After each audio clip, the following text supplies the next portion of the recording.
Hello बच्चों, let us look into the question. The question says, how many codons code for amino acid? Let us look into it. So the key concept is the genetic codon. Now, during the pursuit of this discovery of genetic codon, the first scientist that gave a bold proposition was George Gamow. George Gamow. He said कि जो ये genetic codon है वो combination of 4 basis से बना हुआ है और इनकी कॉम्बिनेशन अलग अलग प्रोबेबिलिटी को शो करती है. Suppose there are 4 bases A U G C और ये ट्रिपलेट फॉर्म में कोडॉन प्रेजेंट रहता है. Alright, and at every position हर बेसिस का इक्वल प्रोबेबिलिटी है कि वो आ सकता है. Suppose at this position there are 4 probabilities कि ये चारों में से कोई भी आ सकता है. At this position also 4 probability and at this position also it is 4 probability. So the equal number of chances to form the genetic codon is 64. So 64 codons are formed from these 4 nitrogenous bases. In 4 nitrogenous bases से 64 codon बनाने की पूरी probability है.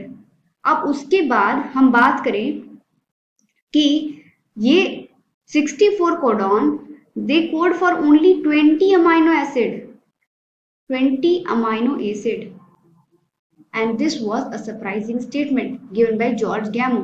But हम जब genetic codon के features पढ़ेंगे तो उसका पहला फीचर है कि genetic codon is unambiguous. Unambiguous यानी कि अगर कोई codon suppose A U G it codes for methionine, it won't be coding for any other amino acid. मतलब कि एक particular codon is specific to particular amino acid. Apart from that इसका दूसरा feature है जेनेटिक कोड का कि genetic code is degenerate. Degenerate यानी कि एक अमाइनो एसिड के मल्टीपल कोडॉन्स हो सकते हैं.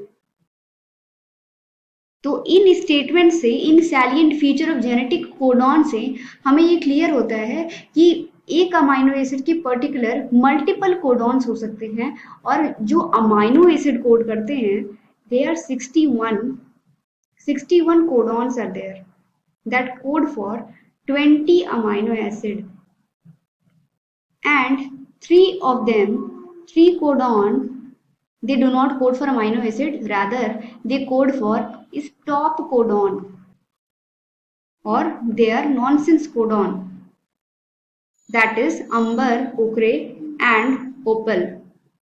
So now we can conclude that the number of codons that code for amino acid it is 61 and the correct option is option C is the correct option. And hope you all understood. All the very best.